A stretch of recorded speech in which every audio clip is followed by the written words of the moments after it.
আসসালামু আলাইকুম। তুলি বিচিত্রায় আপনাকে স্বাগতম। আমি সুমাইয়া বলছি ঢাকা থেকে। আবারও হাজির হলাম নতুন আরেকটা টিউটোরিয়াল ভিডিও নিয়ে। তো আজকে আমি এই সুন্দর চুড়িটা মেক করে দেখাবো।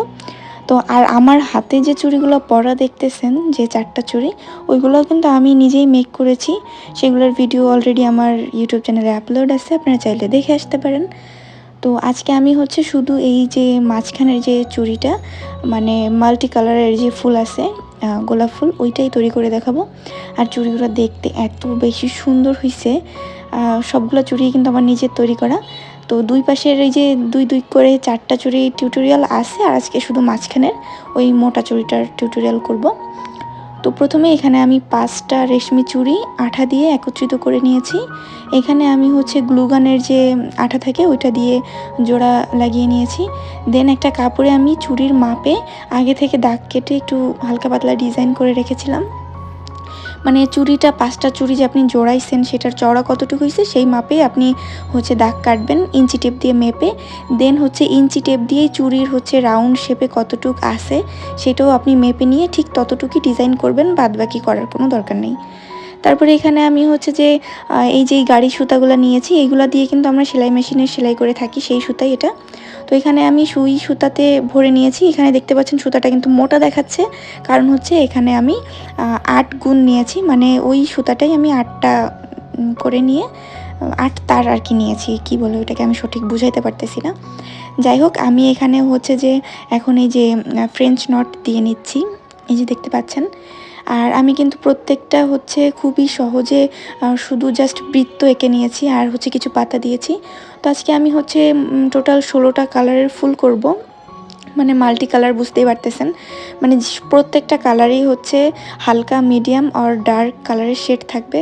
যেমন এই যে বেগুনি কালারের হালকা থাকবে, দেন মিডিয়াম বেগুনি থাকবে, তারপরে ডার্ক বেগুনি বা ডার্ক পার্পল যেটাকে বলে ওইটা থাকবে। তো এই দেখতে পাচ্ছেন আমি কিন্তু বৃত্তর ভিতরে 5টা করে দাগ দিয়ে নিয়েছি, আর বড় বৃত্তটার ভিতরে কিন্তু আমি 7টা দাগ দিয়েছি। অবশ্যই আপনি যে কটাই দাগ দেন না কেন, অবশ্যই 5টা নয় 7টা, না হলে 3টা, এরকম যাই হোক বেজোড় দিতে হবে। তো আমি বড় বৃত্তটাতে 7টা দাগ কেটে নিয়েছি, আর ছোট বৃত্তগুলোতে আমি 5টা করে করে এভাবে ঘড়ির কাটার মতো দাগ কেটে নিয়েছি। আর এই যে দেখতে পাচ্ছেন সবগুলা দিয়ে কিন্তু আমি এই যে এইভাবে করে সেলাই করে নিলাম। এখন আমি গোলাপ তৈরি করার জন্য একটা ফোড়ের পাশ দিয়ে সুইটা তুলে এখন আমি একটা একটা করে স্কিপ করে করে কাজটা করব। মানে 1 বাই 1 স্কিপ করে করে আমি সুতাটা দিব, মানে একটার উপর দিয়ে দিব, দেন তারপর একটা নিচ দিয়ে, তারপর এটার উপর দিয়ে, এরকম করে করে আমি গোল গোল করে ঘুরে আমি সম্পূর্ণ এই বৃত্তটা মানে ফিল আপ করবো। আসলে আমি বলে কতটুকু বোঝাইতে পারতেছি আমি জানি না, তবে খুবই সহজ কাজ, খুবই সহজ ডিজাইন। আপনারা জাস্ট ধরনটা বুঝলেই বুঝতে পারবেন। তো এই ধরনটা বোঝানোর জন্যই বেসিক্যালি ভিডিওটা নিয়ে হাজির হওয়া। তো ভিডিও প্লাস আমার কথা দুইটা মিলায় আপনারা তালমিল করে আশা করি বুঝতে পারবেন। আর যদি বুঝতে না পারেন তাহলে আমার ফেসবুক পেজ তুলি বিচিত্রাতে নক দিয়ে ডিটেলসে জানতে পারেন, কিংবা কমেন্ট সেকশনে কমেন্ট করতে পারেন, কোনো সমস্যা নেই, আমি অলওয়েজই আপনাদের জন্য আছি। তো যাই হোক, এখানে আমি রোজটা কমপ্লিট করে ফেললাম, এই যে দেখতে পাচ্ছেন। তো প্রত্যেকটা মানে ঘরে আমি একটা বাদ দিয়ে একটাতে করে করে এভাবে করে আমি রাউন্ডগুলো কমপ্লিট করে নিচ্ছি। আর এই কাজটা কিন্তু খুবই আলতো হাতে করতে হবে। আপনি যদি টেনে টেনে করেন তাহলে কিন্তু গোলাপের যে শেপটা আছে ওটা নষ্ট হয়ে যাবে। এর জন্য খুবই আলতো হাতে, সুতা একদমই টানা যাবে না। আর যদি সুতা টানার প্রয়োজন পড়ে তাহলে অবশ্যই আগে থেকে একটা নখ দিয়ে গোলাপটা চেপে ধরে রাখতে হবে। তারপরে সুতাটা আপনি যদি সরে নড়ে যায় বা ছোট বড় হয়ে যায় সেক্ষেত্রে টেনে আপনি সমান করতে পারেন।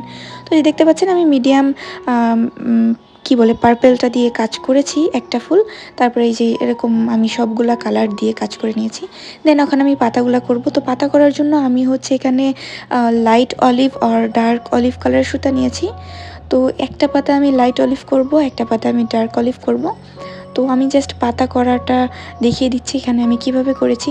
দেখতেই পাচ্ছেন প্রথমে একটা ফোর তুললাম, দেন তার সাইড থেকে একটু নিচে নামায় আরেকটা ফোর তুললাম, তার আরেক পাশে আবার সেমভাবে আরেকটা ফোর তুললাম।